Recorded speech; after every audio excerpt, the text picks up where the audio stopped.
Reporter जी। अगर आपने reporter जी channel को अभी तक सब्सक्राइब नहीं किया तो दोस्तों चैनल को सब्सक्राइब जरूर करें, लाइक और कमेंट्स करना बिल्कुल ना भूलें। दोस्तों, हरियाणा बीजेपी अध्यक्ष Mohanlal Badoli singer Rocky Mittal gangrape case में भाजपा के ही पूर्व सांसद का नाम सामने आया है। ये कौन है पूर्व सांसद, इसकी भी पड़ताल करेंगे, लेकिन आपको बताते हैं कि अब ये पूरा मामला किस तरह से खुल रहा है और इसमें किस तरह के बड़े बड़े खुलासे हो रहे हैं। दरअसल हनी ट्रैप केस में अरेस्ट सोनीपत के भाजपा नेता अमित बिंदल ने दावा किया है कि कसोली गैंगरेप केस के पीछे पूर्व सांसद है, जिनके कहने पर उसने महिला को केस दर्ज कराने का दबाव बनाया। इसके लिए उसे 50 लाख रुपए का लालच दिया।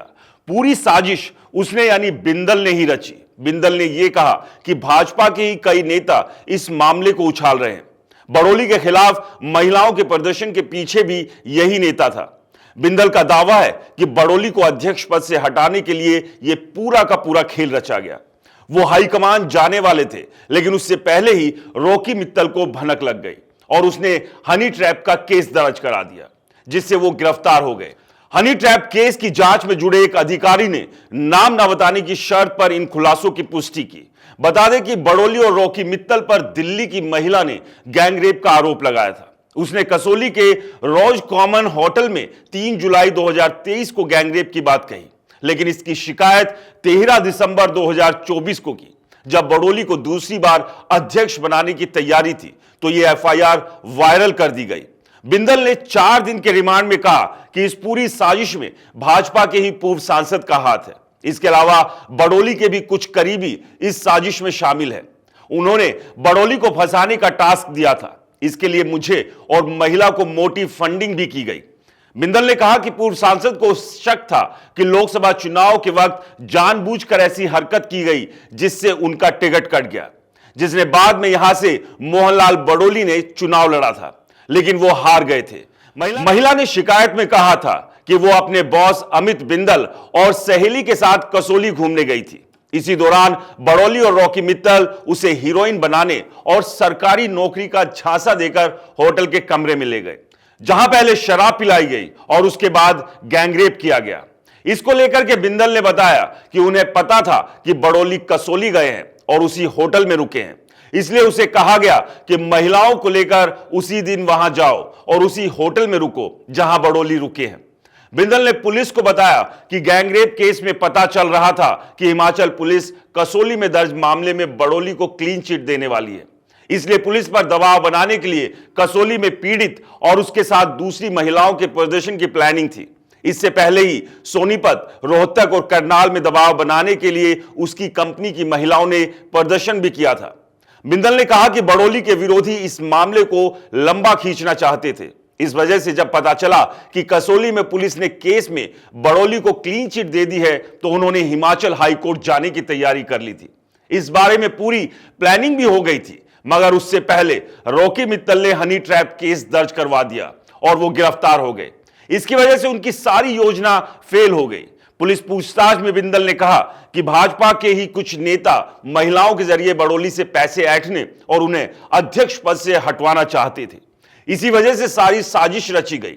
इस मामले में पुलिस को बिंदल के मोबाइल से कुछ लोगों के नंबर मिले हैं जिनके तार इस पूरी साजिश से जुड़े हो सकते हैं। पुलिस ने कुछ बातचीत की कॉल रिकॉर्डिंग भी बरामद की है, जिसमें इसके पीछे साजिश की संभावना जताई जा रही है। भाजपा प्रदेश अध्यक्ष मोहनलाल बड़ोली और हरियाणवी सिंगर रॉकी मित्तल पर हिमाचल के कसोली पुलिस थाने में 13 दिसंबर 2024 को गैंगरेप की एफआईआर दर्ज कराई गई थी। 14 जनवरी को अचानक एफआईआर की कॉपी सामने आई तो इसके बारे में पता चला। इसके बाद गैंगरेप की कथित पीड़िता की सहेली ने पंचकुला में प्रेस कॉन्फ्रेंस की। महिला का दावा था कि गैंगरेप के वक्त उसकी सहेली भी कमरे में मौजूद थी।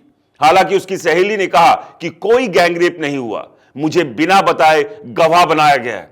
उसने कहा कि वो कसोली के होटल में सिर्फ सिंगर रॉकी मित्तल से मिली थी। वह न तो मोहन बड़ोली को जानती है और ना ही उसने उन्हें वहां देखा।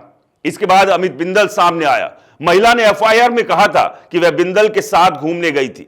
इस मामले को लेकर तब बिंदल ने पत्रकारों से बातचीत में कहा कि गवाह खरीदे, बेचे और डराए धमकाए भी जा सकते हैं। जब पीड़िता सामने आएगी तो पूरे मामले का खुलासा हो जाएगा। उन्होंने कहा कि होटल में 2 कमरे बुक कराए थे। उसी फ्लोर पर मोहनलाल बड़ोली और रॉकी मित्तल भी ठहरे हुए थे।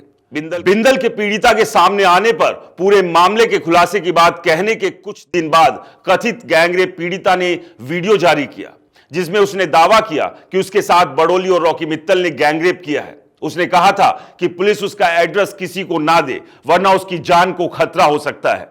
इस मामले में गैंगरेप के सह आरोपी बनाए सिंगर रॉकी मित्तल ने पंचकुला पुलिस के पास हनी ट्रैप की शिकायत की थी। रॉकी ने कहा कि मुझे बड़ोली के साथ सेटिंग कराने को कहा गया है। जब उसने इनकार किया तो इस झूठे केस में उसे भी फंसा दिया गया।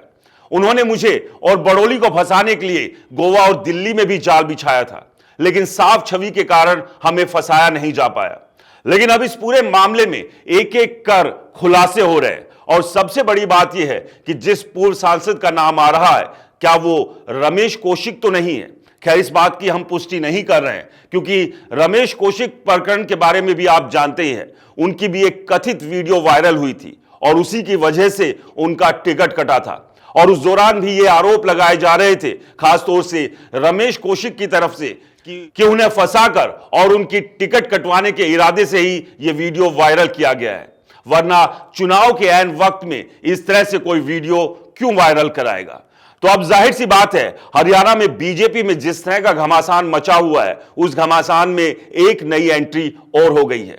एक तरफ जहां अनिल विज ने अपनी पार्टी और अपनी सरकार के खिलाफ मोर्चा खोला हुआ है, उस सब के बीच मोहनलाल बड़ोली केस में, यानी कि गैंगरेप के इस मामले में पूर्व सांसद का नाम आना अपने आप में कई सवाल खड़े कर रहा है कि क्या बीजेपी अब अंदर खाने, आपस में ही एक दूसरे को निपटाने में लगी हुई है। क्या बीजेपी के नेता एक दूसरे को निपटाने के चक्कर में किसी भी हद तक जाने को तैयार है।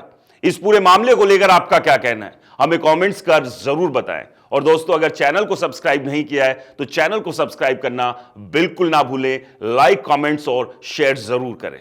नमस्कार।